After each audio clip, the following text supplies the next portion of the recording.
X officials గారికి, అదేవిధంగా commissioner గారికి, మా కార్పొరేటర్లకి, ఆఫీషియల్స్కి అందరికీ very good afternoon. First of all thanks for the delicious lunch ma'am. ఈరోజు మనం ఎందుకంటే చాలా రోజుల తర్వాత జిహెచ్ఎంసీలో మంచి ఫుడ్ తిన్నందుకు ఐ అప్రిషియేట్. పెట్టలేదా కాక మీరు తినలే.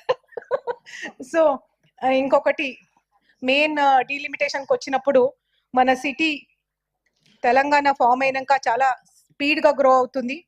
మనం రియలైజ్ అయ్యే వరకు మన సిటిజన్స్ రియలైజ్ అవుతున్నారు. చివరి ప్రాంతాల్లో చాలా రేట్లు పెట్టి భూములు కొంటున్నారు.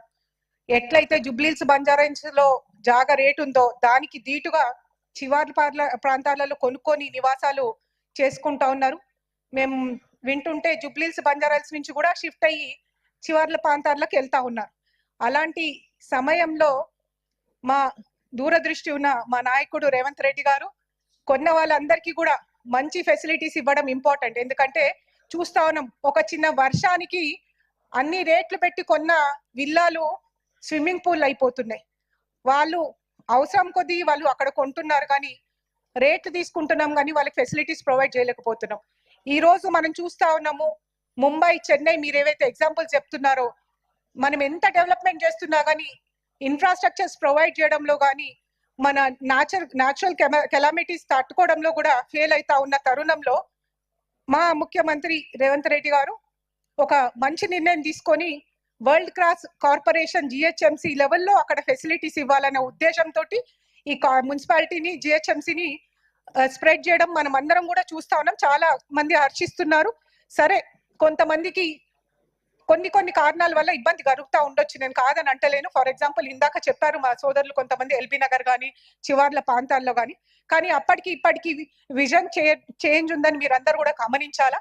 ఫస్ట్ టైం కాంగ్రెస్ ప్రభుత్వం రాగానే 1400 crores తోటి జిహెచ్ఎంసీని పెద్ద ఎత్తున ఫండ్స్ ఇచ్చి ఆదుకునే ప్రయత్నం చేసింది. ఎందుకంటే ఇంతకు ముందు అప్పుల కుప్పగా ఉన్న జిహెచ్ఎంసీ ఏ ఫెసిలిటీస్ ప్రొవైడ్ చేయాలన్నా కానీ ఒక్కొక్క డివిజన్ కార్పొరేటర్ కి నిధులు కూడా లేకుండా మేము వచ్చి కమిషనర్ ఆఫీస్ల ముందు నిలబడాల్సి వస్తుండే. కానీ ఒక దృష్టితోటి కాంగ్రెస్ ప్రభుత్వం ఫామ్ అయినాక జిహెచ్ఎంసీని ఇంతకు ముందు కాంగ్రెస్ ప్రభుత్వం ఎట్లయితే ఒక ఇండిపెండెంట్ బాడీ ఉండేనో అదే ఎంకరేజ్ చేయాలనే ఉద్దేశంతో సెల్ఫ్ గవర్నింగ్ బాడీగా మళ్ళీ అదే విధంగా అంతే ఫైనాన్స్ గా మనం సపోర్ట్ చేయాలి. ఉట్టి మాటలకు కాకుండా చేతలలో పరిమితం చేయాలని 1400 crores ఇవ్వడం జరిగింది.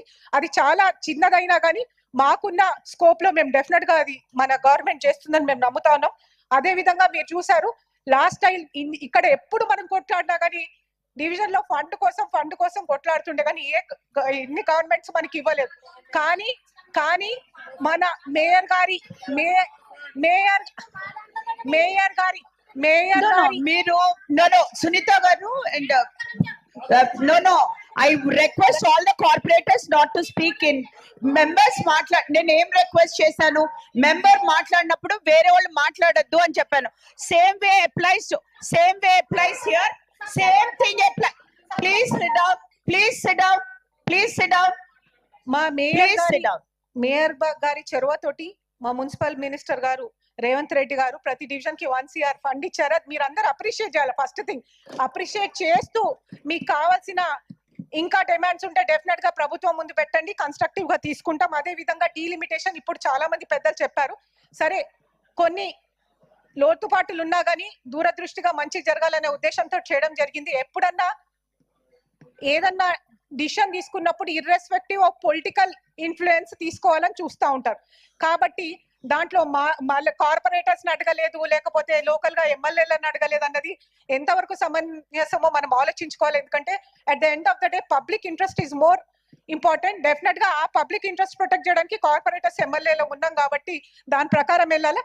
డీలిమిటేషన్ కి వస్తే సెంట్రల్ ఇప్పుడు ఉన్న జిహెచ్ఎంసీని కొన్ని దగ్గర 1-2 పెంచుకుంటూ వెళ్లారు. కొన్ని కాన్స్టిట్యున్సీస్ ఎక్కడైతే థిక్లీ పాపులేటెడ్ ఉన్నాయో డెఫినెట్ గా ఎక్కువ డివిజన్స్ పెంచారు. ఫర్ ఎగ్జాంపుల్ జూబ్లీస్ కూడా మేము చూసాము, చాలా థిక్లీ పాపులేటెడ్ ఏరియా, దాన్ని ఎక్కువ డివిజన్స్ పెంచారు. చాలా మంచి పరిణామం. మా ఏరియాలో కూడా ఖైరతాబాద్ నియోజకవర్గంలో కూడా 6 డివిజన్ల నుంచి 8 డివిజన్లు చేశారు. సోమాజిగూడ డివిజన్ లో, వెంకటేశ్వర డివిజన్ లో వేరే కాన్స్టిట్యున్సీవి కూడా కలుస్తుండే. ఇప్పుడు డీలిమిటేషన్ లో అవి సపరేట్ చేసి ఖైరతాబాద్ కాన్స్టిట్యున్సీకి లిమిట్ చేశారు. కానీ కొత్తగా అయిన Khairatabad division, Khairatabad division Erram Manzil division చేశారు. దాంట్లో ఖైరతాబాద్ డివిజన్ లో హెడ్ ఆఫీస్ తో పాటు దగ్గరున్న గోషామైల్ ఏరియాని కూడా కవర్ చేశారు. నేను కమిషనర్ గారిని రిక్వెస్ట్ చేస్తున్నది ఏంటంటే, ఆల్రెడీ ఖైరతాబాద్ అన్న చాలా విఐపి జోన్. ఆఫీసర్స్ ఎప్పుడు కూడా అసెంబ్లీకి, సెక్రటేరియట్ కి, రవీంద్ర భారతి ప్రోగ్రామ్స్ కి చాలా బిజీ ఉంటారు. అలాంటి టైంలో మళ్ళీ హెడ్ ఆఫీస్ కూడా అందులో కేసారు కాబట్టి మాకు ఇన్ఫ్రాస్ట్రక్చర్ కూడా చాలా ఇబ్బంది అవుతుంది. కాబట్టి మాకు సపరేట్ ఒక టీం అని వేయాలి.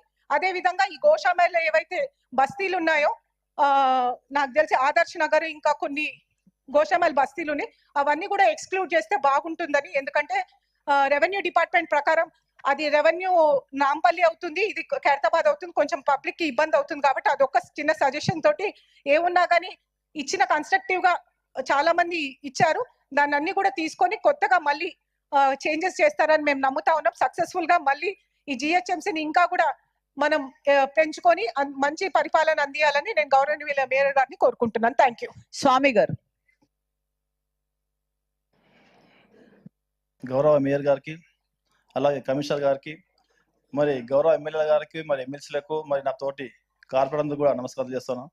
మేడం, ఈరోజు డీలిమిటేషన్ చర్చ జరుగుతుందో, ఈ చర్చ విషయంలో చాలా గందరగోళంగా ఉంది. ప్రతి ఒక్క సభ్యుడే చెప్తున్నారు, మరి నేను కూడా చెప్తా ఉన్నా.